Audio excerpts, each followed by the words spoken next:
Hello, everybody, and thank you for joining us here at Royal Winds channel. Just want to let you know what we're going to be doing. We're going to be running through company updates, industry updates, answering any questions you guys got for us during this. So if you have any, don't be afraid to send them over. And of course, introducing members of the team. So who better to kick us off than Chief Executive Officer Peter Gahn. Peter, how are you doing today?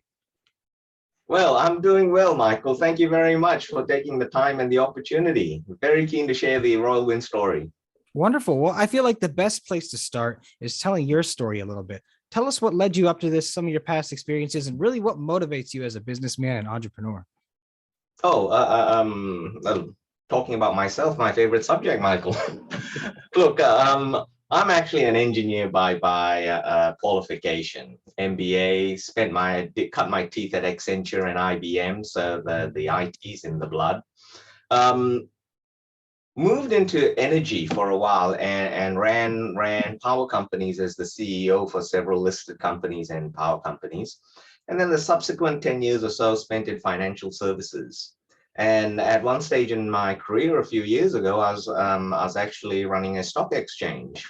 And Royal Winds, the founders came and were looking for a listing. And I said, look, it's a very nifty, it's a very interesting business, very nifty business, but you have to move from a startup culture and mentality to a corporate mentality, which is where my strengths are.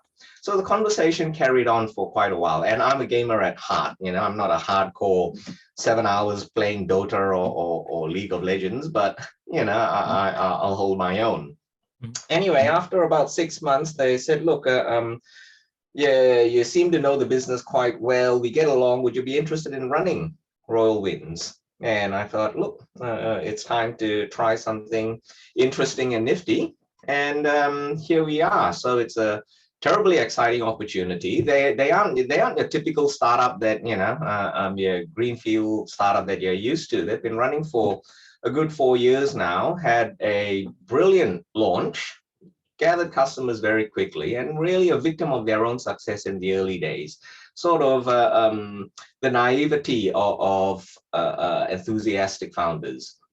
And they got pulled from Apple and Google and said, look, you guys are taking and paying out real money. You really need a gaming license. And things floundered for a while. I came on board, navigated the regulatory framework to get the license from the Kanawaki Gaming Commission in Canada, which was fortuitous because Canada is the second largest market that we have as well.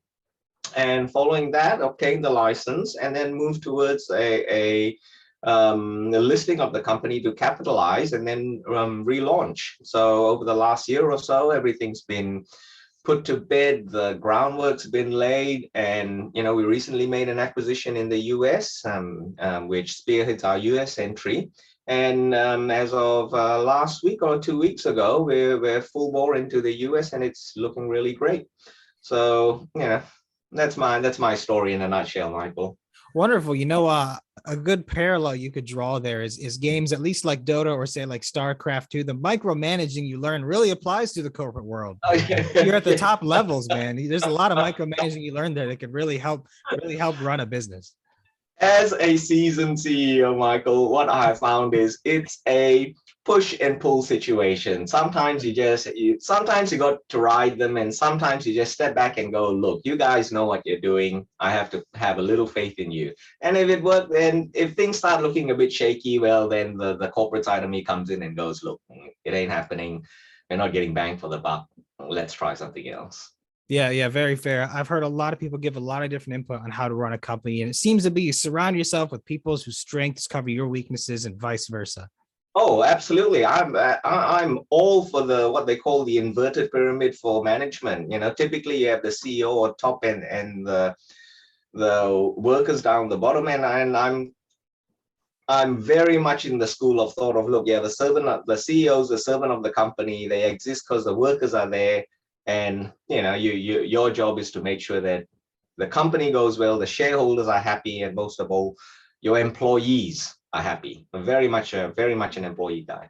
Very well said. I think that's very commonly a Gary V philosophy there. He very much does that too. And so curious then, last but not least, tell us what your day looks like then working for the company. What are some of the normal things that you handle specifically?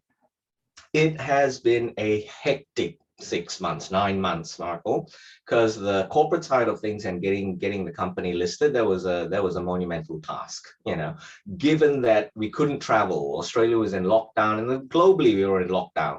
So having to do everything in Zoom at all hours of the day, I would have been lucky if I caught, I don't know, 20 hours sleep in the week during that tight period. Yeah, so it was very hectic.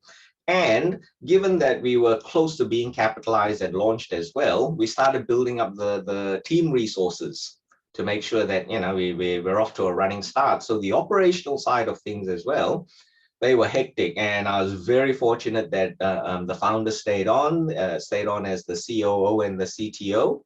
Mhm. So they're very savvy in being able to manage the teams and the technology. I get a great overview from them, and day-to-day happenings of the company. There are occasions where typically these things happen. You have to intervene and set things right, because the mentality and the thinking is still requires a bit of a shift as you move from startup mentality to actually corporate. So it's been a while, Ryan. It's been hectic, and I'm so proud of the team, the employees that we have, and it's going great. Could not Wonderful. have asked for more. Perfect. So then what are you most excited about then? 2022 is like right around the corner here. We're heading head first into the holidays. What's it going to look like on the other side? Oh, look, like I say, we spent the last 6 to 9 months retooling the company, making sure everything's right. And we go into 2022 guns blazing. We're set. We have things moving smoothly. The UX, the UIs are great. The games are gaining momentum. Most of all, and I don't know whether people actually hide this or say it, but I'm a straightforward guy. Key thing for gaming companies and real money gaming companies, whether you're a game of chance and you're betting your money on Lady Luck, or it's a pure skill game, a skill game company like ours, the key thing are your payment channels and your payment processes. Being able to smoothly transact has been the single biggest hurdle, because it's regulated. You do have to make sure that your KYC and your AML processes are in place, and we've been able to do that quite well.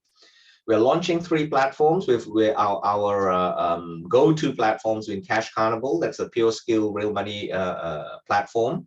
We're launching Cash Royale, which is our tournaments platform, in the next couple of weeks. And then we've got Arcade Corner that appeals to the non-cash gaming segment of the population who prefer to play for prizes rather than cash. Mm-hmm. So, we're going gangbusters there.